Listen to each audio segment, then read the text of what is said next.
Queridas amigas y amigos, lectores del blog El Santo Nombre, me alegra estar nuevamente juntos ahora para iniciar la 12ª clase de Fenomenología 2021. Quienes recién se suman al curso o recién acceden a estos vídeos, les recomendamos que vayan allá al principio. Esto empezó a mediados del año 2020. En el blog El Santo Nombre, porque ahí está todo el listado de clases, textos complementarios y vídeos anexos que pueden facilitar la comprensión de los contenidos que aquí se transmiten. En estas temáticas puede ser de utilidad ir paso a paso, incorporando de a poco los diferentes conocimientos, porque esto permite asimilarlos mejor y llevarlos a la práctica con más facilidad. Si ustedes han accedido a través de YouTube directamente, tienen dos listas de reproducción, la que corresponde a las clases del año pasado y la lista de reproducción donde vamos agregando las de este año. Bueno, así que ahí con nuestra recomendación, ustedes verán. De todas maneras estamos disponibles, ¿no? Siempre por cualquier consulta.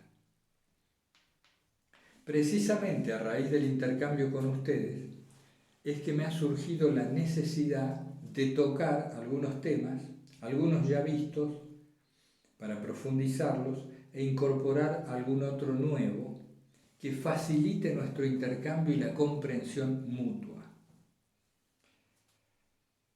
En todo diálogo, en toda conversación, es bueno, será bueno, ponerse de acuerdo previamente en el plano desde el cual vamos a entablar el intercambio. ¿A qué me refiero con esto del plano o del nivel de la conversación? Hace muchos años se me habló de la visión que tenía el labriego, el campesino, que era una visión muy cercana a los componentes con los cuales estaba trabajando. Es decir, el labriego conoce con precisión los terrones de tierra, los agarra con sus manos, verifica los componentes, la humedad, si hay semillas, si hay raíces, si hay muchas alimañas en su campo, en el campo que él se dispone a cultivar. Lo prepara, lo rotula, lo siembra, hace los surcos, después riega, está atento y cosecha, etcétera, etcétera. La visión del labrador está muy atenta a los componentes, a los detalles de aquello que es lo suyo, su campo. En cambio, la visión del aviador, que sería un segundo plano, esos aviadores, esos pilotos de avioneta que vuelan bajo, pero a la par de nuestra altura tienen una visión mucho mayor, mucho más amplia. El aviador divisa muchos campos a la vez. ¿Vieron esas cuadrículas de colores que se ven cuando uno va en avión? Y los distintos colores nos muestran diferentes cultivos. Y el aviador también ve si aquel campo está inundado, el río que viene por allá, unas montañas muy a lo lejos, y es capaz también de percibir una tormenta antes que el labriego, que tiene una visión del horizonte mucho más baja. Y después también podemos situar el plano de visión del astronauta o del cosmonauta, ese que ve la Tierra desde más lejos, ya ve la esfera, y aunque sea una visión parcial, es capaz de ver continentes, de ver muchas ciudades, y por supuesto que percibe y se anticipa a las tormentas con mucha antelación, a la par del labriego y del aviador. Podríamos seguir categorizando y clasificando planos hacia abajo y hacia arriba, pero con esto basta, porque si en un diálogo nosotros hablamos desde diferentes planos, va a ser imposible llegar a un acuerdo. Ese es un punto interesantísimo a tener en cuenta en los intercambios personales. No solo en el ámbito de un curso o de una discusión sobre conceptos teóricos, sino en las relaciones interpersonales, en el tú a tú. Yo tengo experiencia de que muchos desacuerdos en realidad no son tales, sino que el problema está en diferentes planos de visión. Y como hemos dicho, lo importante de esto es que cada plano tiene su punto de vista, es decir, el punto desde el cual se mira. Y este punto de vista condiciona totalmente el fenómeno. Lo digamos de otro modo. Todo fenómeno es relativo al observador. Todo fenómeno es relativo al observador. ¿Y qué hay del fenómeno en sí? Pues no lo sabemos. No lo sabemos. Yo no lo sé. Porque yo nunca he visto un fenómeno libre de mí mismo. Siempre he visto todo lo que he visto desde mí. Y esto es lo que condiciona aquel fenómeno. Es bueno saber esto, es bueno estar atentos a esto. Por un lado nos vuelve más amplios, más tolerantes, más respetuosos de la mirada ajena. Porque nos damos cuenta o nos decimos, vaya a saber desde dónde el otro está mirando, en este disenso que a veces surge. Nos lleva a ponernos o a intentar ponernos en el lugar del otro. Y aunque esto es imposible estrictamente hablando, es una actitud conveniente para todo diálogo. Tocaba este tema a raíz de una consulta en especial de un hermano que participa desde el curso desde el principio, que me hizo llegar unos audios muy interesantes de cierta extensión y precisión. Él me comentaba acerca de la química corporal, de la química orgánica, y de cómo hoy en día la ciencia nos va mostrando, nos va diciendo la gran influencia que tiene la química en nuestra conducta, que la dopamina, que la serotonina, que la GABA, que distintas hormonas y sustancias que se detectan circulando en el cuerpo, emitidas desde distintas glándulas y que activan o desactivan partes del cerebro. Y cómo esto generaba estados de ánimo, conductas y demás. Y este hermano me planteaba dónde estaba nuestra responsabilidad y en cierto modo me pedía una opinión. ¿Qué pensábamos? ¿Dónde está nuestra responsabilidad y nuestra libertad? Si al final todo es la química, podría plantearse desde ese punto de vista. Y hay muchos otros puntos de vista. Es un tema extenso, complejo y que hace en realidad a la esencia del estudio de fenomenología. Entonces, depende el plano en que lo abordemos.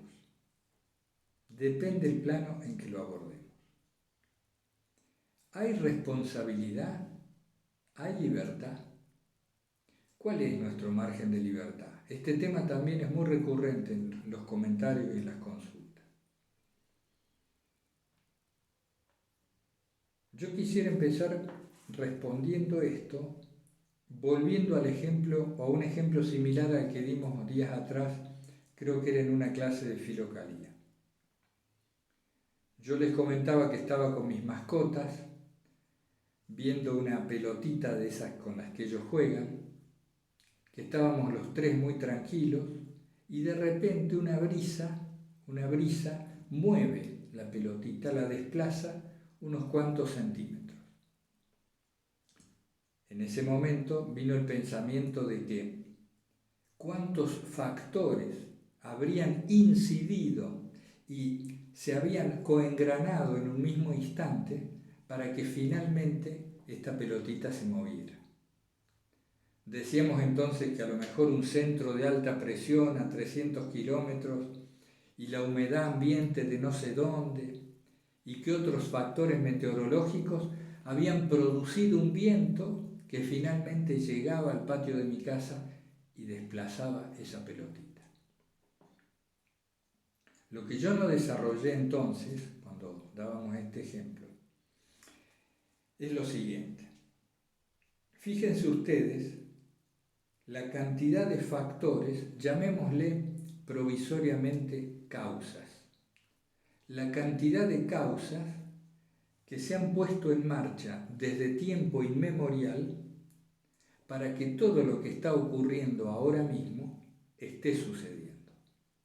¿Cuántos factores, cuántas causas se han puesto en marcha en todos los planos que ustedes puedan concebir para que finalmente algo ocurra?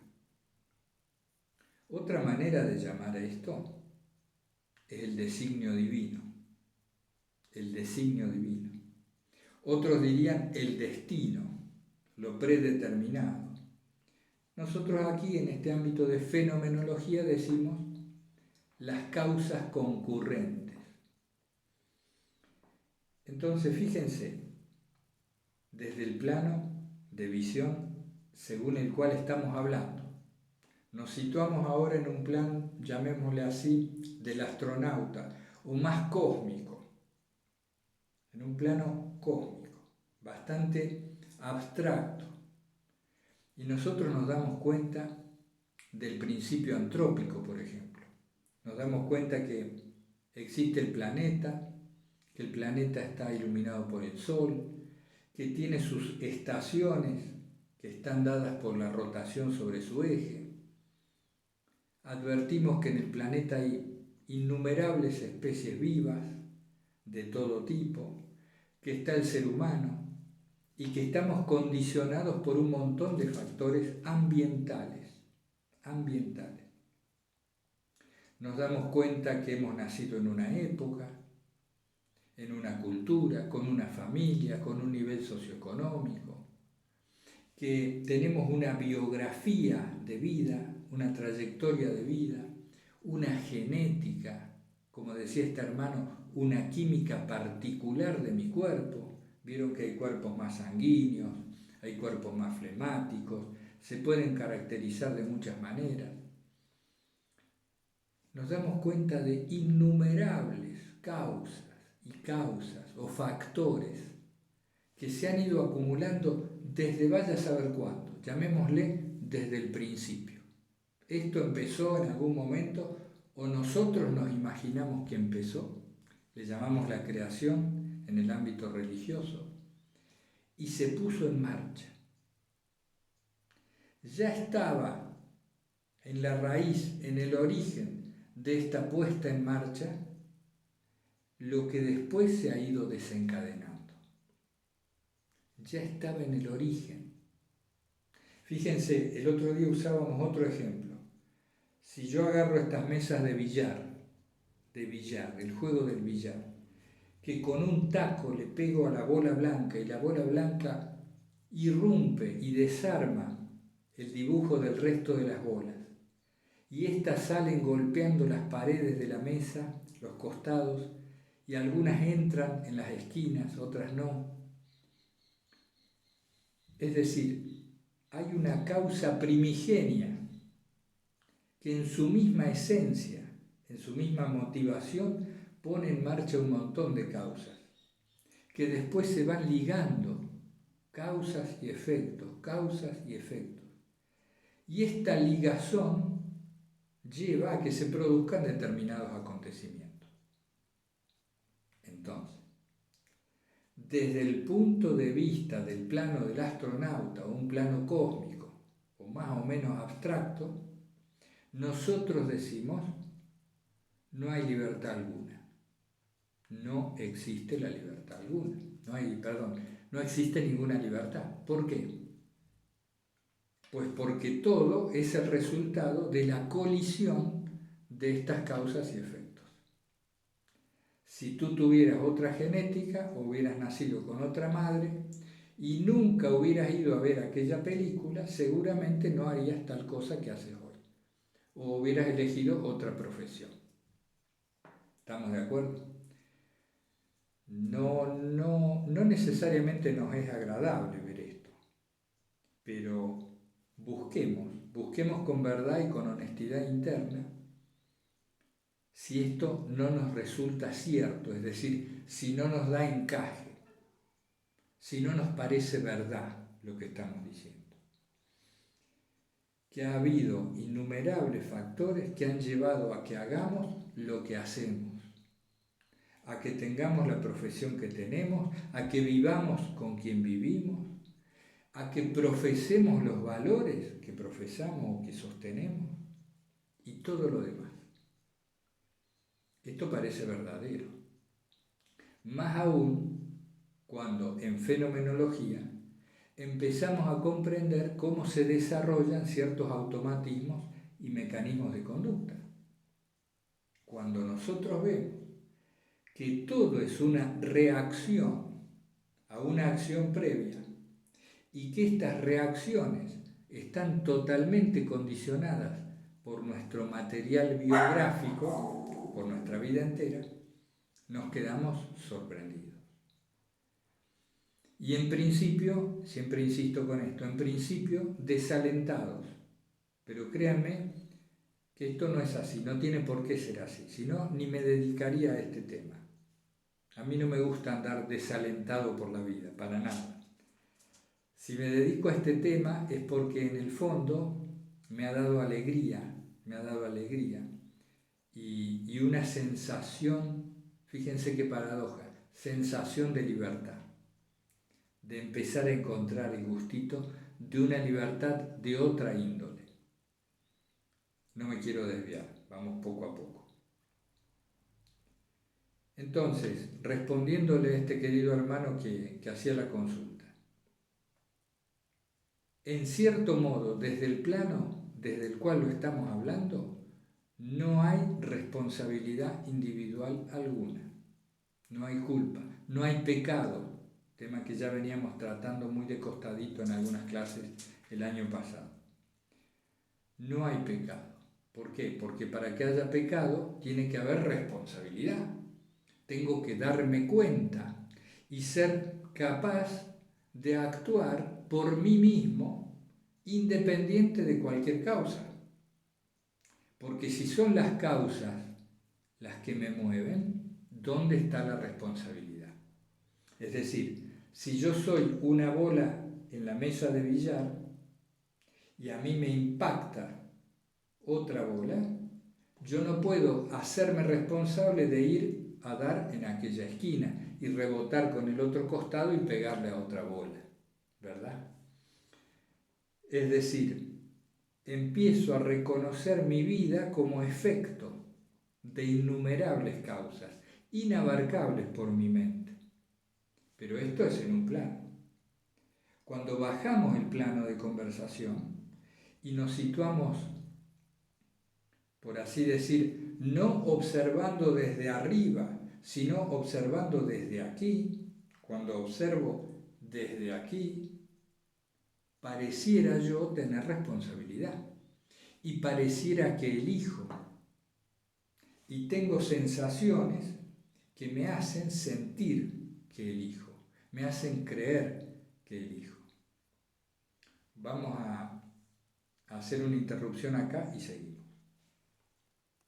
Muy bien, continuando entonces. El otro día también viene a cuento, conversábamos con una hermana que me planteaba, pero con este tema de la no reacción, ¿no? Era en torno a ese tema que habíamos planteado días atrás. Las reacciones también son aquellas que consideramos positivas. Claro, claro que sí. Nosotros enfocamos el punto, nos concentramos en empezar a advertir nuestras reacciones llamadas negativas, porque de esta manera nuestra conducta y nuestra vida mejora, se hace más agradable, más amable. Pero por cierto, que toda conducta es reactiva, toda conducta es reacción. incluso la alegría. Es decir, siento alegría y eso es una reacción. Siento deseo de ayudar a otro y eso es una reacción. Entonces, sí, estrictamente hablando, esta hermana tenía razón en su consideración. Empezamos a advertir en el plano de la persona, de nuestro cuerpo y de nuestra mente, empezamos a advertir, como decíamos, estos innumerables automatismos. Y nos damos cuenta de que funciona una estructura básica estímulo-respuesta, estímulo-respuesta. Y esto se nos empieza a manifestar como algo bastante maquinal. Incluso en fenomenología se le llama la maquinaria humana, a esta estructura intrincada y compleja de acciones y reacciones. Entonces, seguimos con lo que decíamos minutos atrás, pero desde lo cosmológico lo bajamos un poco más a este plano cotidiano. Lo que me gusta y lo que me disgusta, lo que anhelo y lo que rechazo, los pensamientos que vienen y los sentimientos concomitantes a ellos y las conductas que se van desplegando parecen resultado de causas múltiples. Cuando me pongo atento y miro, digo, claro, yo opino esto porque antes se me dijo esto, porque un día vi aquello, porque leí tal libro, porque mi mamá me dijo, mi papá opinó, mis compañeros de colegio.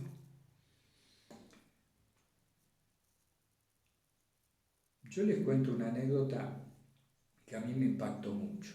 Una vez descubrí que mis simpatías políticas tenían más que ver con lo afectivo que con la política en aquel momento. Es decir, me había hecho simpatizante de una cierta ideología política porque en aquel momento estaba, por así decir, en la época juvenil, estaba medio enamorado de una compañera que adhería a esa ideología política. Yo era jovencito, pero no pude evitar darme cuenta cuánto más me había inclinado hacia ese sector político desde que la había conocido a ella. Y cómo el deseo de estar unido a ella y de agradarle y demás había hecho que todas mis tendencias e inclinaciones intelectuales empezaran a sesgarse, a parcializarse en función de adherir a aquella ideología. Sin duda que ustedes encuentran en su propia vida ejemplos muy similares. Esto me dejó sorprendido, porque claro, visto desde afuera, si alguien me veía exteriormente, decía que yo adhería a cierta ideología política y en realidad lo que estaba sucediendo era que adhería a cierta persona. Yo quería la cercanía con una persona. Este ejemplo que les doy pretende mostrar hasta qué punto los automatismos terminan disfrazados de otra cosa. Entonces, nuestra conducta parece ser el resultado de innumerables factores que funcionan por estímulo-respuesta. Por lo tanto, allí no hay responsabilidad. Tenemos nuestras propias multitudes psicológicas y estampidas, y vamos actuando y reaccionando y muchas veces causamos daño, o como decía San Pablo, hago el mal que no quiero y no hago el bien que quiero. Y estamos viendo estos temas porque nos interesa cambiar nuestra vida. Quién más, quién menos, buscamos la metanoia, esa transformación profunda, buscamos sentirnos bien y buscamos la unión con Dios, o si tú no eres creyente, seguramente adviertes que estás buscando una trascendencia, una felicidad, un tipo de bienestar permanente. Bueno, quienes somos religiosos le decimos buscamos la unión con Dios, la paz perpetua, la alegría del corazón. Y andamos en estas complicaciones porque así se nos ha dado, así ha sucedido. Nunca puedo encontrar en mí la decisión que me llevó a estas cosas. De verdad. Sí puedo rastrear en la película de mi vida cómo un folleto que se dejó una vez debajo de la puerta en el umbral, en la casa de mi abuela, un folleto que un día yo encontré cuando fui a visitar a mi abuela, me llevó a conocer a una persona que finalmente me llevó a conocer a otra y terminé conociendo a mi maestro, por ejemplo.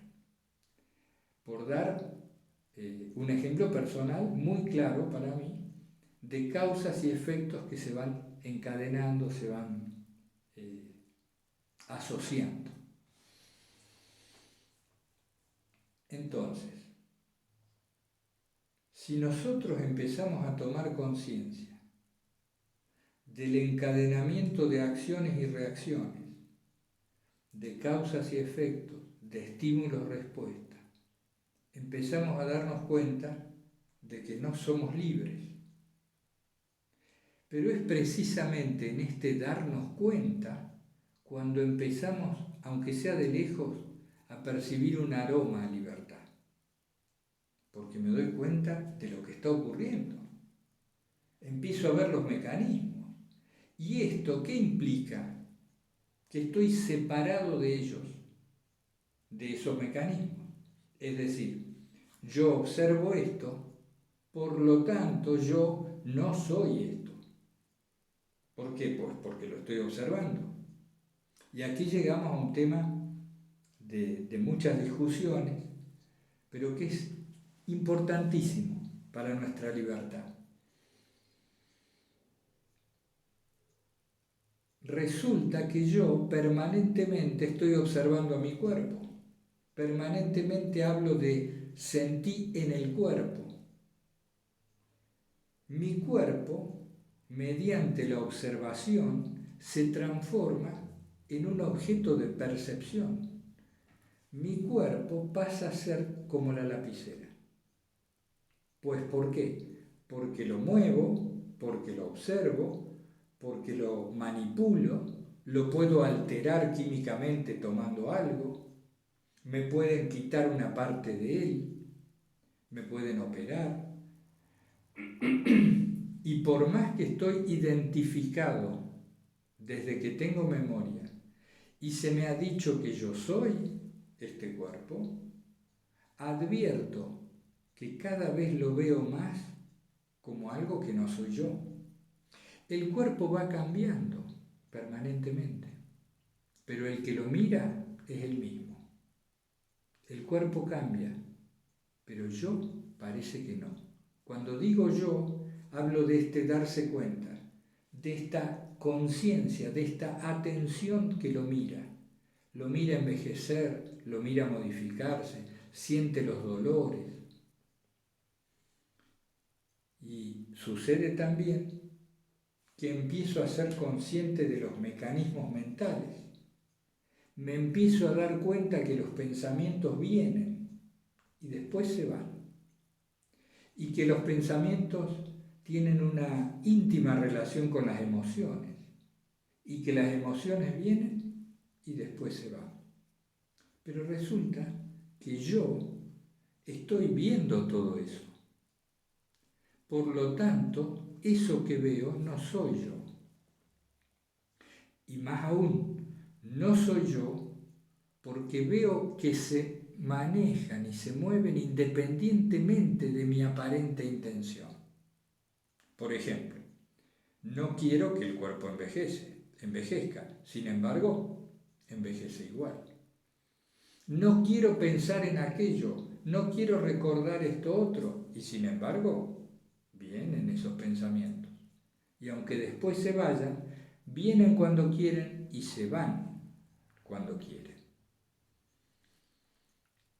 Es decir, no tengo manejo real y efectivo de lo que ocurre en mi cuerpo. Y ya cuando le digo mi cuerpo, lo estoy haciendo propiedad. Por lo tanto, es un objeto de mi propiedad. Quiere decir que no soy yo. Y cuando observo los mecanismos mentales, veo que las cosas ocurren en ella, en la mente, independientemente de mis deseos, de lo que reconozco como mis deseos, y me doy cuenta que tampoco soy esa mente. Nunca quise pensar eso, no quiero pensar eso, no quiero sentir eso, y sin embargo aparece. ¿Y cómo compatibilizo esto? Pues aparece porque no soy yo. Empiezo a darme cuenta que yo no soy lo que creía ser. Pero esto no niega mi existencia. Por el contrario, la afirma en un punto diferente del cual creía estar situado. Empiezo a darme cuenta que mi yo es permanente, que mi yo no se altera, que mi yo que se manifiesta mediante la atención es la clara conciencia que percibe desde que tengo memoria todo el tiempo. Empiezo a identificarme con el ser consciente y no con el cuerpo o con la mente. Y esto no me deja en un estado de soberana irresponsabilidad, de libertinaje, donde salgo a hacer daño a la gente o a vivir la dolce vita irresponsable. No, no, no. Contrariamente a esto, esta toma de conciencia de lo que esencialmente somos nos deja más tranquilos, nos tranquiliza mucho, nos despierta a otro tipo de percepciones, en donde el hacerle daño a los demás, por ejemplo, se torna inconcebible. En cambio, cuando estábamos más identificados con nuestro cuerpo, con nuestra mente, concebíamos a veces imponer nuestra voluntad sobre los otros, nos considerábamos mejores que otros, capaces de esto y de aquello. ¿Por qué? Porque estábamos más sometidos a los mecanismos. Éramos capaces del insulto, del maltrato y de tantas otras cosas. Entonces, es un tema interesantísimo y difíciles de comunicar si es que los hay, pero que hay que abordar con paciencia, con profundidad, porque nos lleva al lugar, yo le llamaría de entrecasa, al lugar de la verdadera libertad. Ya sé que la verdad depende de los encajes y de los puntos de vista, soy consciente de eso. Pero no es libertad ser manejados, esclavizados por un cuerpo que hace lo que quiere y que depende de un montón de factores químicos, endógenos y exteriores. Y no es libertad seguir los pensamientos que van y vienen erráticos, ora para aquí, ora para allá, y que tienen por centro un egoísmo absoluto. Eso no es libertad. En todo caso, la libertad empieza a manifestarse cuando veo todas estas cosas y digo, pero caramba, ¿dónde estoy? ¿Qué es esto? ¿Qué se puede hacer entonces? ¿Qué se puede hacer entonces? Lo primero, observarlo todo. En un primer paso hay que enamorarse de observar. Nos deslumbramos ante la obra de la creación que es el ser humano. Una maquinaria, un organismo intrincado y sumamente inteligente dentro de su plano y en sus propios fines. Un organismo complejo, inteligentísimo, una obra de arte es el ser humano. Pero claro, en su plano. Y me descubro a mí mismo como más allá de ese plano. Me descubro conectado con un plano trascendente que puede percibirse a través de lo que hemos llamado los sentidos espirituales, conectado a lo divino, a lo sagrado. Y desde esa conexión, cuando permanezco conectado allí mediante el darse cuenta, lo humano se transforma. Empiezo a percibir el fenómeno humano. Lo humano pasa a ser un fenómeno de mi observación.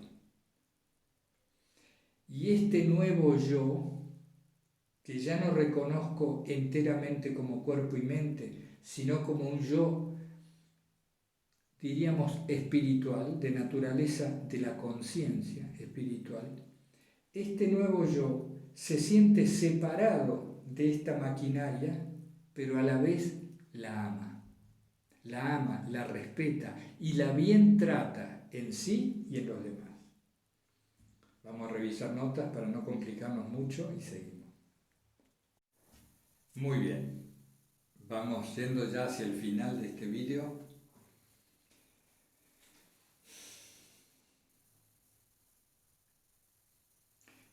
Nosotros observamos entonces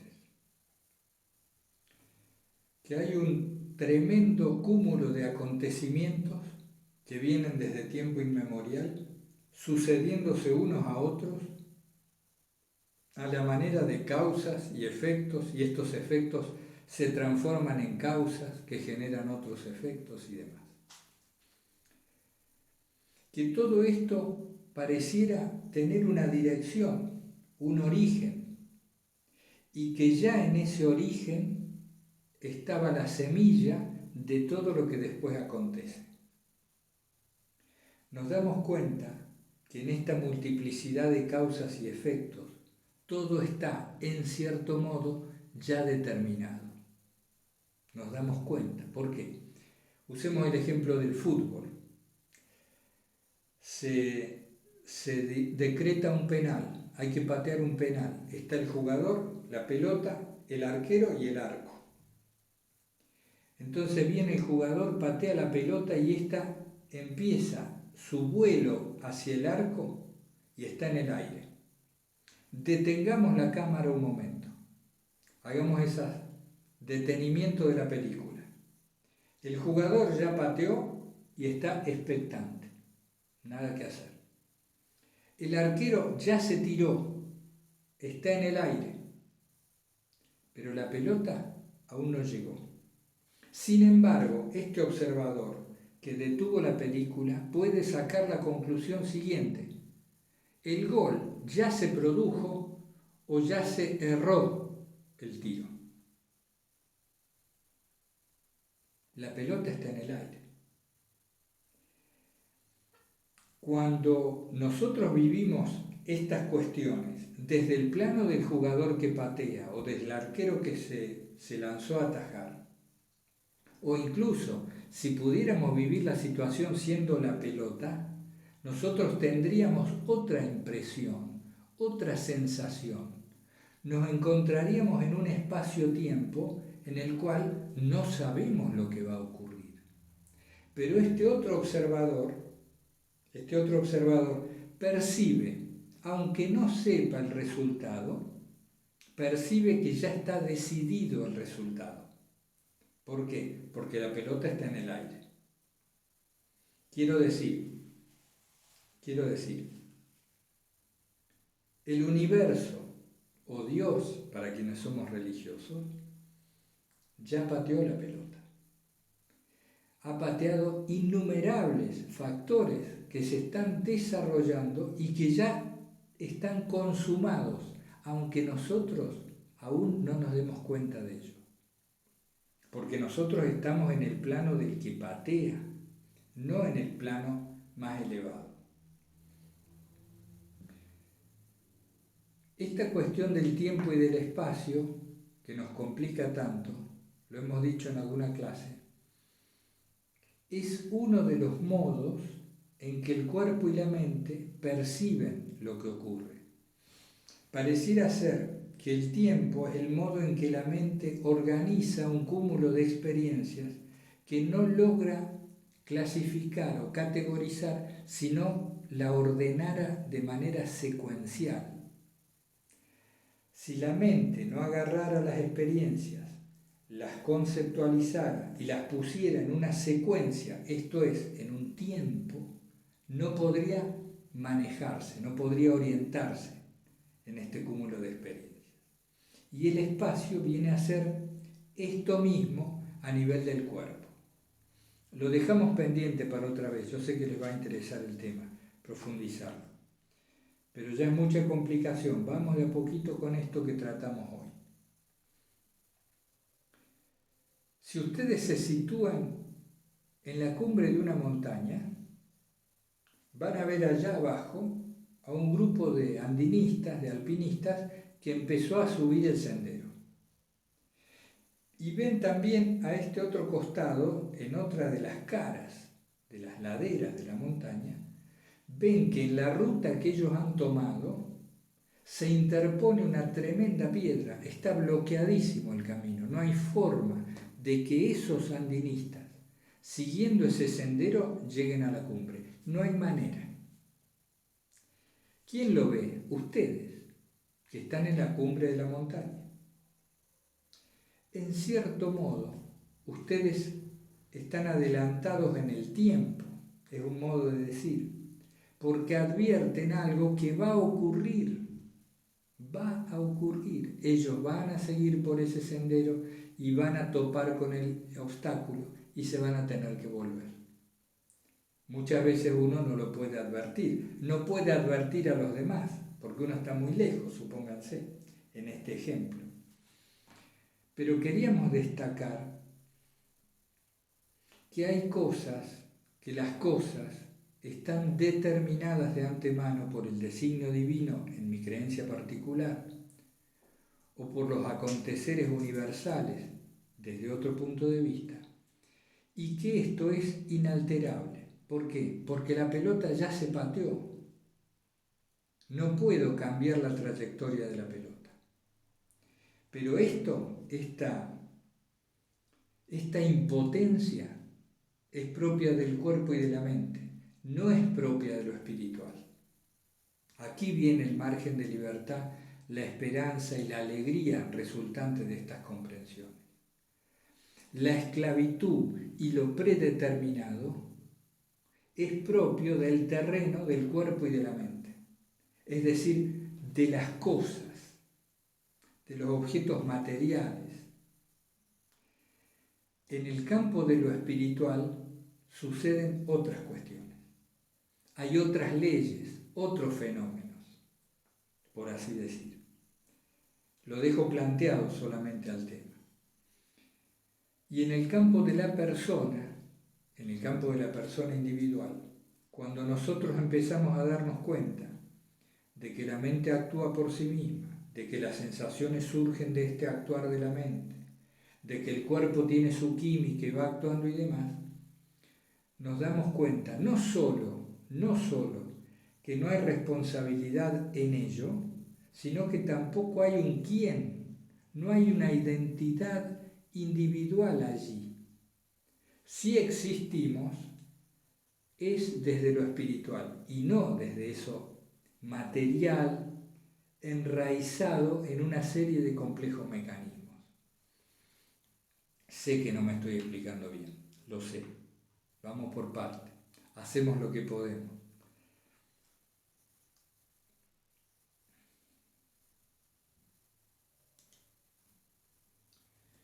Me advierto como conciencia, que mira un cuerpo, este cuerpo, que mira una mente, esta mente con sus contenidos y su historia y su memoria. Me advierto viendo toda una serie de acontecimientos en este. Pero me doy cuenta que ese yo que creía ser no existe. No es que yo no exista. Existo, pero no como ese individuo que creía ser totalmente ligado a un cuerpo y una mente. El yo habitual que consideramos cuando livianamente decimos yo, ese no existe. ¿Por qué? Porque es la confluencia de una serie de mecanismos reactivos. Y se produce allí, como hemos visto en videos anteriores, se produce allí una labor de coordinación de estímulos, una labor de coordinación al cual llamamos el yo, el que coordina. Entonces, a ver si puedo dar un ejemplo. Me dicen, ¿qué quieres tú, café o té?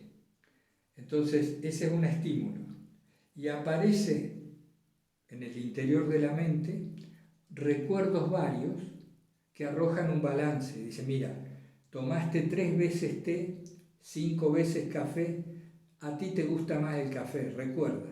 Fíjate, recuerda el sabor, recuerda el olor, cómo te has sentido después, te gusta más el café.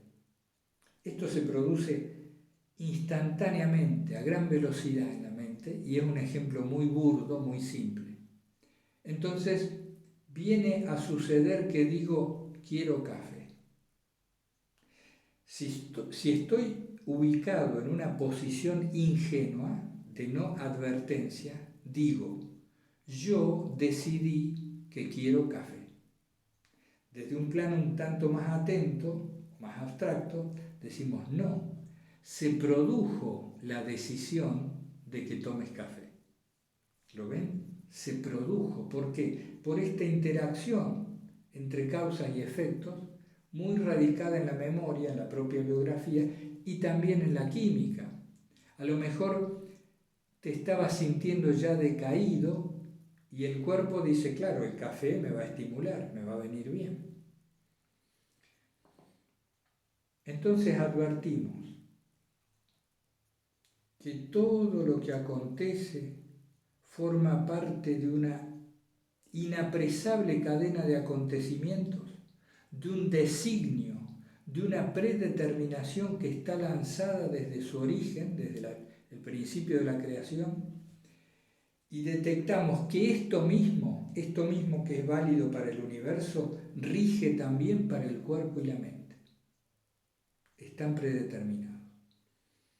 Para quienes somos religiosos, tenemos abundantes citas bíblicas en donde se afirma la soberanía absoluta de Dios, que ya sabe el día y la hora, y cuando cae o no cae un cabello de nuestra cabeza. Y para quien adhiere más a la ciencia que a la religión, que aunque no son incompatibles, uno puede inclinarse más para una o para otra, quien adhiere a la ciencia, esto mismo es válido. Cuando se advierte eso del Big Bang y de todo lo que ha ido ocurriendo después y que termina con nosotros aquí hablando ahora.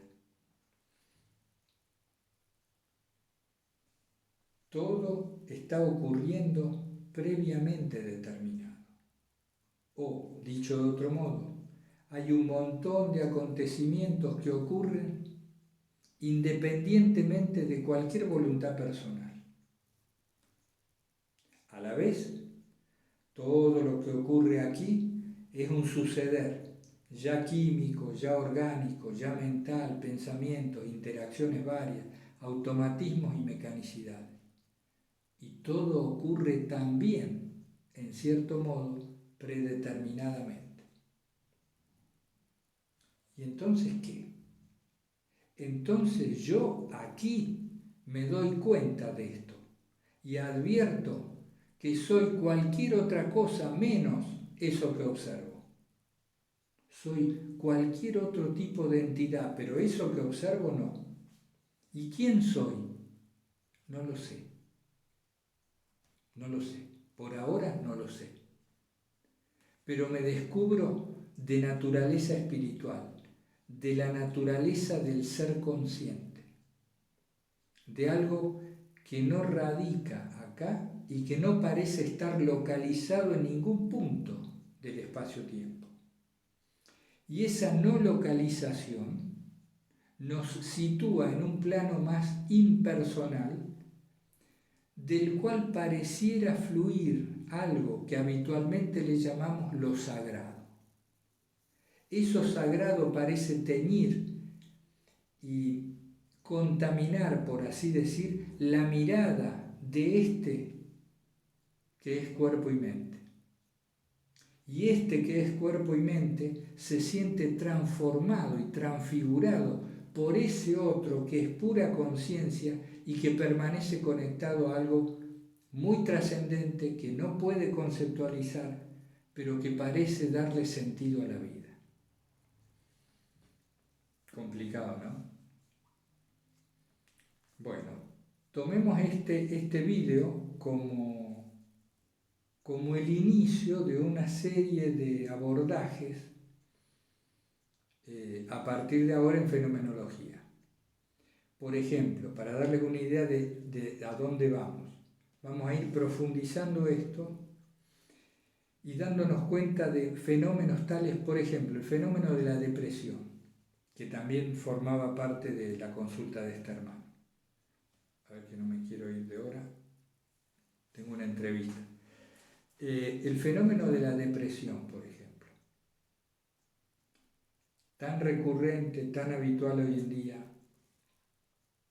Desde un punto de vista, la depresión es una respuesta orgánica, es química. Desde el punto de vista de psique, la depresión es un acto ritual. Es lo mismo que hace un niño cuando se encapricha porque no le damos un juguete o no lo dejamos salir a jugar. ¿Y el niño qué hace?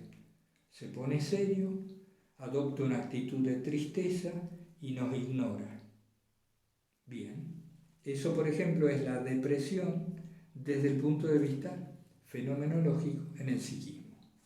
Es un acto ritual donde mediante mi depresión le muestro a la vida